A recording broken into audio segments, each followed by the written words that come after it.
Cabinet میں ایک project approve ہوا جو کہ بنیادی طور پہ اوورسیز پاکستانیز کے لیے ایکسکلوسیولی ہے. اسی طرح اور جو بھی انیشیٹوز لیے ہیں وہ آپ کی ایمبیسیز جو جس ملکوں میں آپ ہیں وہ بھی آپ کو فراہم کر دیں گی. آپ کو ڈائریکٹ اسٹیک ہولڈر بنانے کے لیے بیکاز آپ ہیں, آپ کی فیملیز, آپ کا جو کنیکشن ہے وہ پاکستان سے ہے, تو جو اوورسیز ہمارے جو ڈائسپورا ہے اس کے لیے ووٹنگ کے جو رائٹس دینے کا جو ایک بڑا کٹھن مرحلہ تھا جس میں کہ ہمیں بڑی مشکلات آئیں کہ آئی ووٹنگ کے ذریعے اب آپ کو اپنا ووٹ بھی دے سکیں گے. جس طرح کہا گیا کہ آپ اپنے ملکوں میں بیٹھے ہوں گے اور آپ یہاں کے انتخابی عمل میں ایک بہت اہم حصہ دار بنیں گے. تو میں سمجھتا ہوں کہ آپ کی جس طرح بھی اسٹیٹ بینک کے لیے جو روشن اکاؤنٹ بنایا گیا, مختلف طریقے ہیں جو کہ ہماری حکومت کر رہی ہے جس سے کہ آپ کے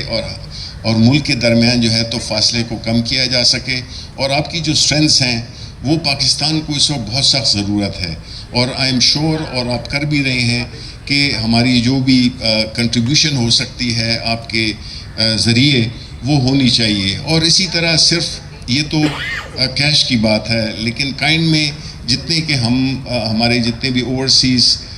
میں کام کر چکے ہیں ان کا تجربہ بھی ہمارے لیے بہت اہم ہے. ہم چاہتے ہیں کہ ان کی جو بھی ایکسپرٹیز ہیں, جو بھی انہوں نے تجربات حاصل کیے ہیں دوسرے ملکوں میں, تو وہ بھی آ کے, اور ہماری گورنمنٹ میں اس وقت ہمیں ایک بڑا چیلنج یہی ہوتا ہے کہ جب بھی ہم کسی ادارے کا سربراہ لگانا چاہتے ہیں تو ہمیں بڑی مشکل ہوتی ہے. Very hard to find people, good people. تو اور ادارے جو ہے تو جب اس کی لیڈرشپ کمزور ہوگی تو ظاہر ہے وہ نہیں چل سکیں گے. تو آپ کو بالکل اپلائی بھی کرنا چاہیے, اور یہ ہمارے لیے بہت بڑی ایڈوانٹیج ہوگی کہ if you are an overseas Pakistani